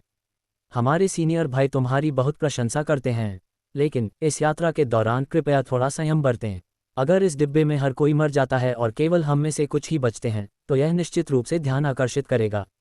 अन्य लोग कुछ नहीं हैं, लेकिन अगर हम स्वामी लोकेश जिनेव्रा के अधीन भारत रक्षक बल द्वारा खोज लिए गए, तो तुम भले मरना चाहो, लेकिन हमारे सीनियर भाई नहीं। अध्याय 509। चंबल गुफा के प्रेत विदर्भ क्षेत्र के कुख्यात बुरी राह वाले साधक थे। उनमें से प्रत्येक दक्ष स्तर के शिखर पर था। इसके अलावा उन्होंने महान यिन और यांग विधि की साधना की थी, जो उन्हें जीवित लोगों की जीवन शक्ति को खाने और कब्रिस्तानों से मृतकों की छाया शक्ति को अवशोषित करने की अनुमति देती थी। यिन और यांग शक्ति के सम्मिलन ने उन्हें अपार शक्ति और विचित्र भयानक हमले प्रदान किए। यद्यपि पाताल प्रेत संप्रदाय बुरी राह का एक विशालकाय नाम था, चंबल गुफा के प्रेत केवल पाताल प्रेत संप्रदाय के बुजुर्गों से डरते थे। जहां तक मानव और करण की बात थी, ये दोनों उनकी साधना के समान स्तर के थे। वे केवल समस्याओं को हल करने के लिए पैसा ले रहे थे, उनके अधीनस्थों के रूप में कार्य नहीं कर रहे थे। इस पल चंबल गुफा के प्रेतों का नेता शोक तारा आगे बढ़ा, एक ठंडी सांस ली और कहा, मानव करण, हमें भाषण देना बंद करो। हमने केवल थोड़ी सी जीवन शक्ति सोखी है, ज्यादा से ज्यादा यह उन्हें बीमार कर देगा। कुछ दिनों के आराम के बाद वे हमेशा की तरह जीवंत हो जाएंगे। हमें स्वामी लोकेश जिनेव्रा से डराने की कोशिश मत करो। अगर स्वामी लोकेश को पता होता कि तुम अरमान रायजादा को पकड़ने जा रहे हो, तो तुम शायद पुणे शहर तक भी नहीं पहुंच पाते। ये सुनकर मानव और करण के माथे पर बल पड़ गए। शोक तारा, तुम्हारा क्या मतलब है? शोक तारा ने एक सूखी हंसी दी और कहा, तुम्हारा पाताल प्रेत संप्रदाय, जिसका स्कूल गहरे पहाड़ों और पुराने जंगलों में है, लगता है खबरों के मामले में बहुत पीछे है। अब पूरे भारत में कौन नहीं जानता कि अरमान रायजादा दुनिया का नंबर 1 महान चिकित्सक है। अफवाह है कि वह कैंसर का इलाज कर सकता है। कितने ही प्रांतीय और मंत्री स्तर के अधिकारी इस खबर से हिल गए हैं। कैंसर का इलाज कर सकता है तो क्या? मानव और करण उपहास करने से खुद को रोक नहीं पाए। स्वामी लोकेश जिनेव्रा और उनके अधीनस्थ सभी अविश्वसनीय रूप से शक्तिशाली साधक हैं। वे बिल्कुल भी बीमार नहीं पड़ते। नश्वर लोगों को होने वाली बीमारियां ज्यादातर आनुवंशिक दोषों के कारण होती हैं। एक बार जब हम साधक दक्ष स्तर तक पहुंच जाते हैं, तो हमारी शारीरिक क्षमता काफी सुधर जाती है और हम बिल्कुल भी बीमार नहीं पड़ते। हम पानी के नीचे भी सांस ले सकते हैं। शोक तारा ने निशब्द होकर अपना सिर हिलाया और कहा, चूंकि तुमने हमें अच्छा खासा मुआवजा दिया है, मैं तुम्हें एक मुफ्त सबक दूंगा। कृपया बताएं। हालांकि मानव और करण अपने शब्दों में विनम्र थे, लेकिन उन्होंने फिर भी इसे अपने दिल में गंभीरता से नहीं लिया। शोक तारा उनके रवैये को समझ गया, लेकिन उसने जारी रखा, कैंसर सेक्युलर दुनिया में सबसे भयानक बीमारी है। यह अनिवार्य रूप से मानव जीन में एक दोष है। यदि कैंसर पूरी तरह से ठीक हो सकता है, तो मानव शरीर में आनुवंशिक दोषों की काफी हद तक भरपाई हो जाएगी। कुछ पीढ़ियों के बाद मानव जीन पूरी तरह से दोषरहित हो जाएंगे, जो उन्हें साधना के लिए अधिक उपयुक्त बना देगा। इस बारे में बोलते हुए शोक तारा ने कुछ भावना के साथ आह भरी, दुनिया में कितने ही स्वतंत्र साधक हैं जिन्हें प्रमुख स्कूलों द्वारा खारिज कर दिया जाता है क्योंकि उनकी प्रतिभा अपर्याप्त है। यदि अरमान रायजादा वास्तव में कैंसर का इलाज कर सकता है तो भारतीय साधक दुनिया अनिवार्य रूप से इसके कारण और भी अधिक फलेगी फूलेगी। स्वामी लोकेश जिनवरा, भारत सरकार के संरक्षक देवता, निश्चित रूप से कैंसर के इलाज में अरमान के शोध का समर्थन करेंगे। वास्तव में यदि अरमान कैंसर को ठीक करता है तो भारतीय लोगों की शारीरिक क्षमता और भी बेहतर होगी। समृद्ध लोगों और जीवन की बेहतर गुणवत्ता वाला एक मजबूत राष्ट्र वैश्विक स्तर पर ऊंचा दर्जा दिलाएगा। हालांकि साधकों की उम्र लंबी होती है, इसका मतलब यह नहीं है कि वे मरेंगे नहीं। स्वामी लोकेश बहुत शक्तिशाली हैं, लेकिन वे भी बूढ़े होंगे और मरेंगे, इसलिए उन्हें शिष्यों को प्रशिक्षित करने की आवश्यकता है। हालांकि उनके पास किसी भी अन्य स्कूल की तुलना में अधिक संसाधन हैं। पूरी भारतीय सेना लाखों सैनिक शिष्यों का चयन करने के लिए उनके पूल के रूप में स्वामी लोकेश जिनवरा अरमान का समर्थन करते हैं। ये सुनकर मानव और करण के दिल की धड़कन अचानक बढ़ गई। स्वामी लोकेश की प्रतिष्ठा बहुत बड़ी थी। उन्होंने सुना कि कुछ समय पहले बौद्ध राष्ट्र के लोग बौद्ध अवशेष चुराने के लिए भारत आए थे। जब स्वामी लोकेश को पता चला तो वे बौद्ध राष्ट्र के तंत्र संप्रदाय राज्य में गए। कोई नहीं जानता था कि वास्तव में क्या हुआ, लेकिन ये केवल इतना ज्ञात था कि बौद्ध राष्ट्र के तंत्र संप्रदाय के कुलपति लगभग नष्ट हो गए और तुरंत साधना के लिए एकांतवास में जाने का फैसला किया। और बौद्ध राष्ट्र के पवित्र पर्वत पर एक बड़ा भूकंप आया जिसमें अनगिनत मंदिर ढह गए। स्वामी लोकेश ने अपनी स्थानिक कलाओं के साथ एक उंगली से बौद्ध राष्ट्र के 1 अरब जीवों को हिला दिया। कई महीनों तक, चाहे आधिकारिक अंतर्राष्ट्रीय मंच पर हो या भूमिगत साधक दुनिया में, बौद्ध राष्ट्र के लोग अब भारत के लोगों के साथ संघर्ष करने की हिम्मत नहीं करते थे। भारत ने जो कुछ भी कहा, भले ही बौद्ध राष्ट्र के लोग असंतुष्ट थे, वे केवल मौखिक रूप से विरोध करेंगे और आगे कोई कठोर कार्रवाई करने की हिम्मत नहीं करेंगे। गनीमत है, मास्टर ने हमें केवल अरमान को मंगल पर्वत पर आमंत्रित करने के लिए कहा, पकड़ने के लिए नहीं। हमें शतप्रेत ध्वज देना बस एक सावधानी होनी चाहिए। ये सोचकर मानव और करण को थोड़ी राहत महसूस हुई। अगर मास्टर ने उन्हें सीधे अरमान को मारने का आदेश दिया होता तो भले ही वे इसे पूरी तरह से छिपा लेते, स्वामी लोकेश को निश्चित रूप से पता चल जाता। उस समय पाताल प्रेत संप्रदाय निश्चित रूप से उनकी रक्षा नहीं कर पाता। जूनियर भाई, जब तक बहुत जरूरी न हो, अरमान के खिलाफ कोई कदम मत उठाना। मानव ने सेक्युलर दुनिया में कुछ समय बिताया था और करण की तुलना में थोड़ा अधिक परिपक्व था। वह जानता था कि चूंकि अरमान पर एक महान गुरु का ध्यान है, इसलिए वे सीधे कार्रवाई नहीं कर सकते। करण ने भ्रम में पूछा, फिर हम अरमान को मंगल पर्वत पर कैसे आमंत्रित करें? अरमान ने जूनियर भाई को मारा और सीनियर भाई और जूनियर भाई सगे भाई हैं, वह अरमान को नहीं छोड़ेगा। मानव ने एक पल के लिए सोचा और कहा, ऐसा करते हैं। मुझे याद है कि मास्टर का एक छोटा भाई है, इस साल 70 साल का, जो अक्सर बीमार रहता है क्योंकि वह साधना नहीं कर सकता। वह हाल ही में फिर से बीमार लग रहा है। क्या यह अरमान रायजादा चिकित्सा का एक महान गुरु नहीं है? हम कहेंगे कि हम बीमारी का इलाज कराने के लिए उसे विदर्भ आने के लिए कहने के लिए लंबा सफर तय करके आए हैं। अगर वह मना करता है तो वह एक ढोंगी है, एक पाखंडी है, और फिर हम अपना कदम उठा सकते हैं। करण ने सुना, सिर हिलाया और सहमत हुआ। सीनियर भाई अभी भी चीज़ों के बारे में सोचते हैं, वरना यह अरमान, हम वास्तव में उसे उकसा नहीं सकते। किसने सोचा होगा कि एक छोटा डॉक्टर स्वामी लोकेश जिनवरा का ध्यान आकर्षित कर सकता है? उसके मास्टर का छोटा भाई हालांकि एक नश्वर था और साधना करने में असमर्थ था, लेकिन पाताल प्रेत संप्रदाय की मदद से आधिकारिक क्षेत्र में फला फूला था, एक प्रांतीय और मंत्री स्तरीय अधिकारी के रूप में सेवा की थी। यद्यपि वह अब सेवानिवृत्त हो चुका था, फिर भी विदर्भ प्रांत में उसकी बड़ी प्रतिष्ठा थी। अरमान रायजादा को एक सेवानिवृत्त पुराने कैडर का इलाज करने से इनकार नहीं करना चाहिए। उस समय वे मास्टर की अरमान से मिलने की व्यवस्था करेंगे और उसे मातृ शिशु आत्मा भक्षक कीट सौंपने के लिए मजबूर करेंगे। इस तरह बिना किसी मौत के, भले ही स्वामी लोकेश अरमान की प्रशंसा करते हों, वे उसके लिए खड़े नहीं होंगे। पाताल प्रेत संप्रदाय केवल अपनी संपत्ति वापस ले रहा होगा। अनया के विला के अंदर प्रयोगशाला में अरमान ने महादक्ष गोली को रिफाइन करने के लिए सब कुछ तैयार कर लिया था। कुछ आवश्यक आध्यात्मिक पौधों के अलावा एक समुद्र नाग का पित्ताशय और अप्रत्याशित रूप से एक समुद्र नाग का आंतरिक कोर भी था। समुद्र नाग का पित्ताशय औषधीय प्राइमर था जिसका उपयोग सभी आध्यात्मिक पौधों के प्रभावों को संतुलित करने के लिए किया जाता था।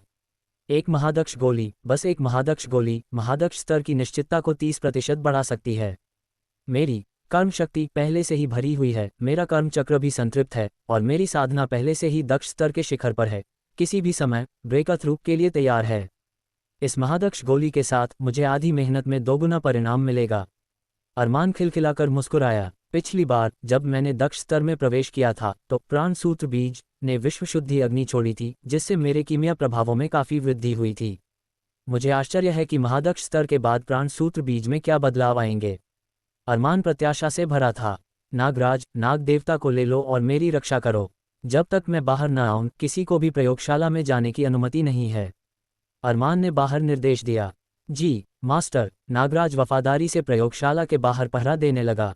उसके पास नाग देवता ने अपना शरीर थोड़ा बड़ा किया, आंगन में एक पेड़ पर लिपट गया, अपने पंख फड़फड़ाते हुए, फुफकारते और अपनी जीभ लपलपाते हुए उसकी लाल आंखें चारों ओर घूर रही थीं।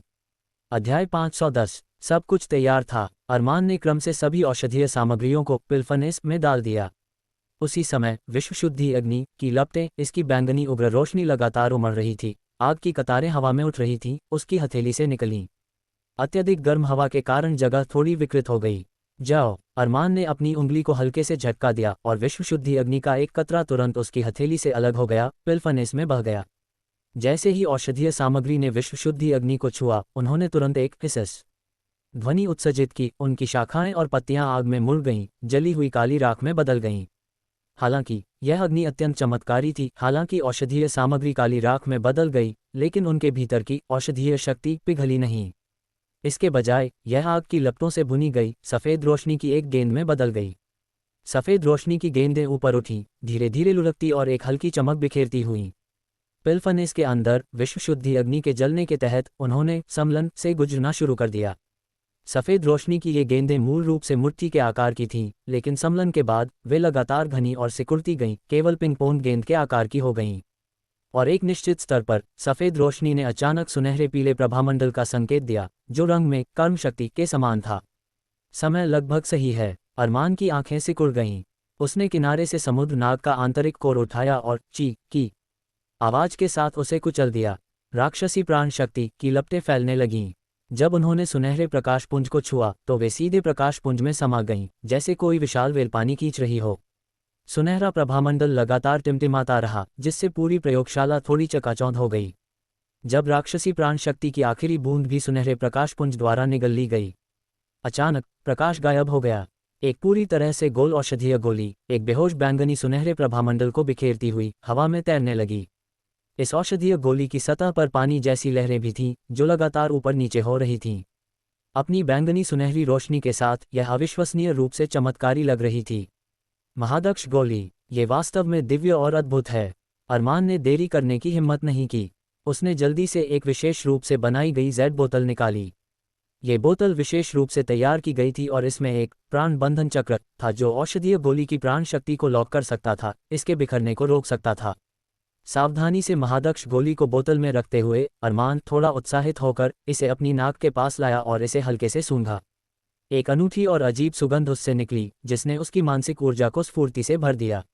यह महादक्ष गोली शायद सबसे अच्छी औषधीय गोली है जिसे मैंने अब तक गुणवत्ता और प्राण शक्ति के मामले में रिफाइन किया है।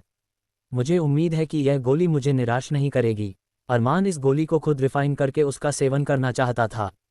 वह किसी को भी यह रहस्य बताने की हिम्मत नहीं कर सकता था कि वह महादक्ष गोलियां बना सकता है।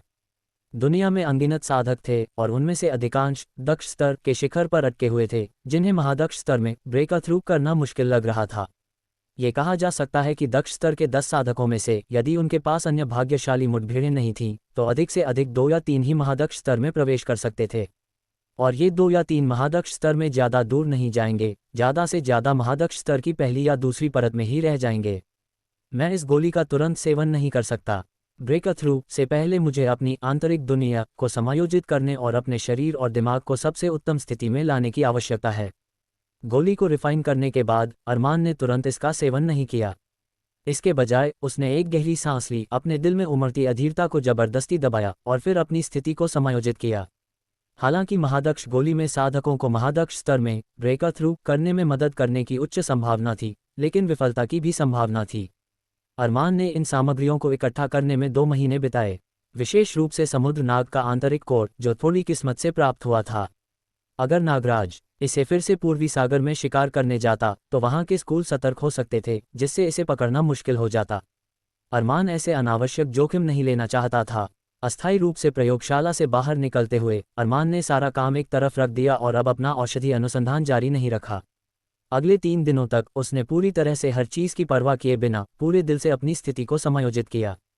कभी कभी वह पहाड़ों में घूमता, कभी पालतू जानवरों के बाजार में जाता, कभी नदी के किनारे मछली पकड़ता और कभी पुणे शहर के चारों ओर साइकिल चलाता। 3 दिन बाद अरमान को आखिरकार लगा कि उसकी मानसिक ऊर्जा पूरी तरह से दोषरहित स्थिति में पहुंच गई है और स्वर्ण शरीर पुण्य टैबलेट भी सुनहरी रोशनी के साथ चमक रहा था, बिना किसी असामान्यता के। उसे एहसास हुआ कि ब्रेकर थ्रू का समय आ गया है। वह एक बार फिर प्रयोगशाला में लौटा। इसे अरमान द्वारा प्राण संचय चक्र के केंद्र के रूप में डिजाइन किया गया था, जहां 30 मील के दायरे में पहाड़ों, नदियों और झरनों की प्राण शक्ति एकत्रित होती थी। यहाँ प्राण शक्ति का घनत्व एक साधारण स्कूल की अमर गुफा से बहुत अलग नहीं था। बाहरी परिधि पर अरमान ने वहां तैनात टोही कंपनी के सैनिकों का भी अभिवादन किया था, उन्हें बताया कि वह आज घर पर एक प्रयोग करेंगे और उम्मीद है कि वे दोपहर के लिए पहरा देने में मदद कर सकते हैं। सैनिक अधिकारियों ने तुरंत इसे सर्वोच्च प्राथमिकता दी, लगभग आसपास के क्षेत्र को मार्शल लॉ के तहत डाल दिया। उसी समय अरमान के अधीनस्थ समीर डागर, धीरज ठाकुर, यूक्रेनी मुक्केबाज अबू और अपने ड्रैगन गार्ड के साथ नागराज सभी विला के पास पहरा दे रहे थे। तहखाने में अरमान ने धीरे धीरे गंदी हवा का एक घूंट छोड़ा, फिर अपनी जेब से जेड बोतल निकाली। जैसे ही ढक्कन खुला, बैंगनी सुनहरी महादक्ष गोली धीरे धीरे बाहर निकली, हवा में तैरती हुई, एक मोहक रोशनी के साथ टिमटिमाती हुई। आज का दिन अच्छा है, चलो आज ब्रेकर थ्रू करते हैं। अरमान थोड़ा मुस्कुराया, गहरी सांस लेते हुए। ताज़ा और अनोखी खुशबू ने उसे बहुत आरामदायक महसूस कराया। इस पल उसका दिमाग शांत था, उसकी प्राण शक्ति स्वतंत्र रूप से बह रही थी और वह पूरी तरह से तैयार था। उसने अपना मुंह खोला और महादक्ष गोली एक छोटी मछली की तरह अपने आप उसके मुंह में चली गई। हिसस, अरमान के मुंह में एक हल्की ठंडक तेजी से फैल गई, एक ताज़ा पुदीने जैसा स्वाद। हालांकि ये ठंडक आए और जल्दी चली गई। 10 सेकंड बाद ये ठंडी अनुभूति एक गर्म आध्यात्मिक शक्ति में बदल गई, सीधे अरमान के शरीर में प्रवेश कर उसके नाभि चक्र तक पहुंच गई। उसके नाभि चक्र में एक बैंगनी अंकुर जैसा आंतरिक कोर अचानक कांपने लगा। ये बैंगनी सुनहरा आंतरिक कोर ठीक वही प्राण सूत्र बीज था जो प्राण सूत्र कला की साधना के बाद पैदा हुआ था। इस पल यह आध्यात्मिक बीज महादक्ष गोली की ऊर्जा प्राप्त करने पर इसे पागलों की तरह अवशोषित करने लगा। अरमान का शरीर थोड़ा कांप गया। प्रयोगशाला में शांत हवा में अचानक लहरें उठने लगीं। वूश, कई सफ़ेद कागज बिखरने लगे। अरमान के शरीर के अंदर प्राण सूत्र बीज ऊर्जा को पागलों की तरह सोख रहा था। जल्द ही प्राण सूत्र बीज, जो मूल रूप से सिर्फ एक अंकुर था, ऊर्जा को अवशोषित करने के बाद वास्तव में अपने आधार पर कई छोटी जड़ें उगा दी, सीधे खुद को उसके नाभि चक्र में जमा लिया। उसका नाभि चक्र पृथ्वी की तरह था और प्राण सूत्र बीज खुद को नाभि चक्र के भीतर जड़ रहा था। एक अजीब ऊर्जा, जैसे स्वर्ग और पृथ्वी का विलय हो रहा हो, एक गड़गड़ाहट के साथ अरमान के शरीर के अंदर फट पड़ी। शुद्ध ऊर्जा की अनगिनत धाराएं, पंचतत्वों की शक्ति, यिन और यांग की शक्ति और स्वर्ग और पृथ्वी की शक्ति अरमान के शरीर के भीतर बेतहाशा दौड़ने लगीं।